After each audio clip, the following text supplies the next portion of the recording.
Oi pessoal, tudo bem com vocês? Então hoje a gente vai sanar aqui uma dúvida, respondendo algumas perguntas que surgiram no fechamento do motor em 127 volts e 220, mas com a inversão de rotação.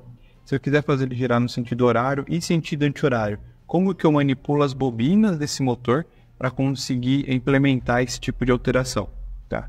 Então, só recapitulando aqui, para quem não assistiu a aula passada, eu vou deixar também, se tiver na plataforma vai estar aqui na descrição, e se tiver lá no YouTube eu vou deixar aqui em cima no card, tá? Sobre o motor, aula do motor monofásico. Mas o que acontece? Nós temos duas bobinas aqui que são as principais, a bobina 1, 2, a 3 e a 4.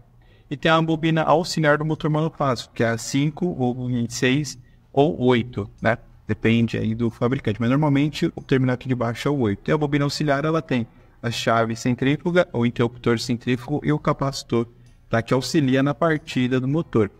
Quando você vai fechar ele em 127 volts, então você precisa que as bobinas fiquem em paralelo, você vai aplicar 127 volts, e no sentido horário você tem essa combinação de bobinas, E aqui do lado o fechamento da placa, como está no motor. O fechamento da placa não é o fechamento do motor segundo o que está registrado na placa. Então aqui nós temos 135, 246/8, Então não muda do que a gente viu na aula passada. Quando nós vamos alterar a bobina, alterar o fechamento para o sentido anti-horário, a única bobina responsável por de fato implementar essa inversão é a bobina auxiliar. Ou seja, em 127 volts, a gente observar aqui, ela é a única que ela foi invertida. Então, vou voltar aqui, 1, 3, 2 e 4, Aqui, 1, 3, 2 e 4. Aqui inverteu, foi a bobina auxiliar. Só o fato de inverter essa bobina auxiliar já implementa, já faz com que o motor gire em sentido anti-horário.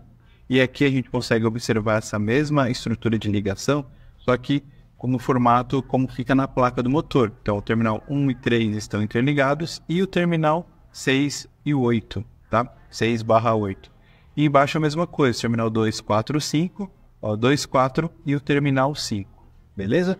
Bem tranquilo. O mesmo é aplicado, consequentemente, a ligação em 220 volts, em sentido horário, que é a mesma ligação que a gente viu na aula passada. Então o terminal 1 recebe uma fase e o terminal 4 e o terminal 8 recebem a segunda fase, como nós podemos observar aqui no fechamento do motor.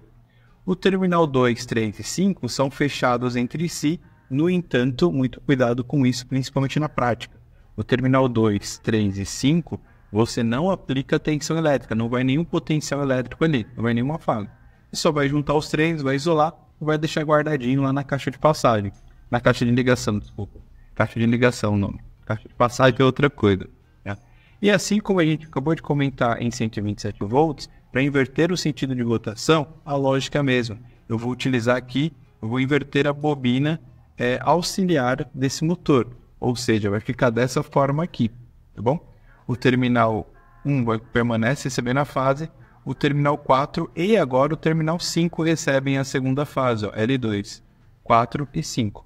E a ligação aqui que não recebe nenhum potencial, mas apenas recebe, apenas fica isolado, o 2, 3 e 6, 2, 3 e o 6 aqui do outro lado, beleza? Então é bem tranquilo essa aula, bem sossegada. Qualquer dúvida que vocês tiverem, deixa aqui nos comentários ou mande lá na plataforma pra gente, e vou deixar aqui também mais 2 vídeos relacionados a esse assunto, então sobre vários tipos de partida de motores, e o outro que é a playlist completa lá de comandos elétricos para quem tiver alguma dúvida, tá bom?